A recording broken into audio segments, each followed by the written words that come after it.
Alam niyo ba na 20 days lang ang working days ko in a month? Konnichiwa everyone! I'm Jella, a Pinay mom ALT in Yamaguchi, Japan. Yes, tama ang narinig niyo. 20 days lang ang working days ko in a month. Kapag sumobra na doon yung working days ko sa loob ng isang buwan, required akong mag-rest day. Compulsory day off ang tawag nila dito or Daikyu in Japanese. Take note ha, compulsory siya.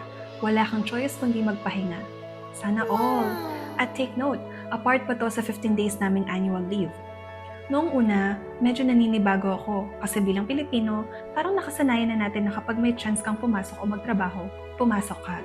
Minsan nga kahit may sipon, ubo o lagnat tayo, sasabihin pa natin, kaya pa yan. Pero dito sa Japan, at least sa JET program, gusto talaga nilang may work-life balance. Para sa kanila, importante rin na well-rested ka para mas okay ang performance mo sa trabaho. Kaya kapag oras na para magpahinga, magpapahinga ka talaga.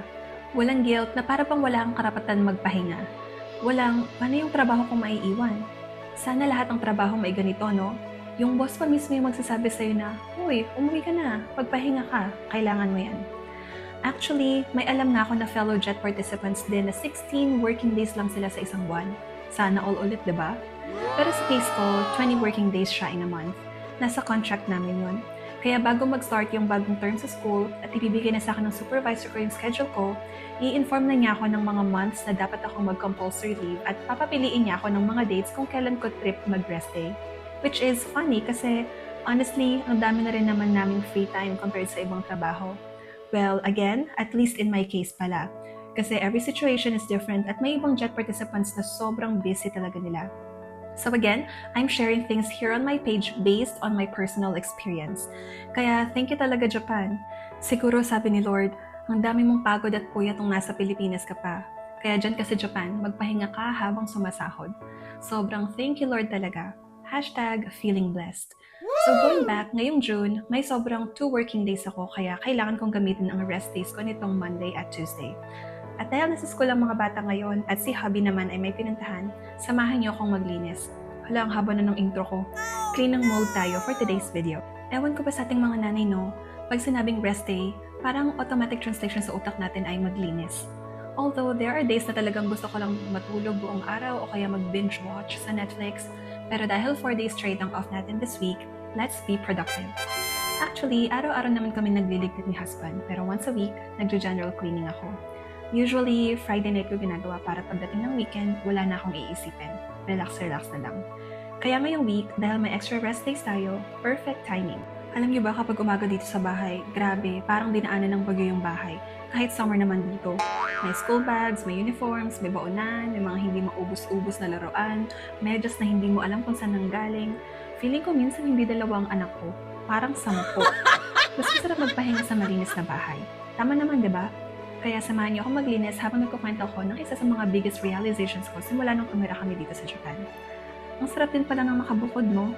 Siyempre, tayong mga Pilipino, sobrang close ng family ties natin. Kahit may asawa na, mga anak na, apo, madalas kasama pa rin natin ang extended family sa isang bahay. At ganoon din kami nung nasa Pilipinas pa kami. To save money at dahil hindi pa talaga livable yung bahay na nabili namin sa Rizal noong bagong kasal kami, tumira muna kami sa bahay ng parents ko.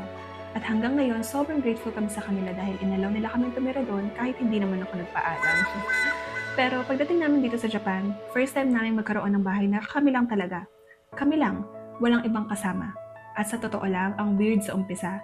Kasi nasanay kami na anytime pwede kami magsabi ng, Nay, pabantay muna ng mga bata ha, punta lang kami sa ganito. O kaya, Ma, may sakit yung mga bata, pwede bang patulong muna? Dito, wala. Kami lang talaga. Kaya nung una, parang bagong kasal ulit kami.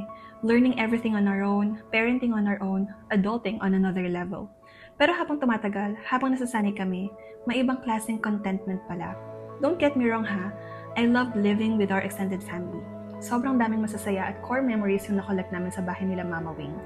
Kahit na maliit lang yon at umuulan sa loob ng bahay pag umuulan sa labas, I will be forever grateful sa mga experiences namin sa bahay na yon.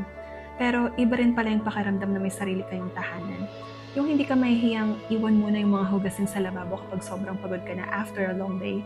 Hindi mo kailangang isipin kung may ibang may istorbo sa kalat mo. Okay lang kahit lunchtime ka na bumangon. At higit sa lahat, nagagawa niyo ang sarili niyong routines bilang pamilya. Unti-unti niyong nabubuo kung ano yung gusto niyong klaseng tahanan. Sa dulo ng isang nakakapagod na araw, ang sarap umuwi sa isang bahay na masasabi mong home. Anyway, yun lang naman yung gusto kong i-share habang naglilinis tayo. Kung nanay ka rin, comment down below kung ang rest day mo ba ay cleaning day din. Thank you so much for watching. See you sa mga susunod nating adventures dito sa Japan. Arigato, thanks! Mata ne!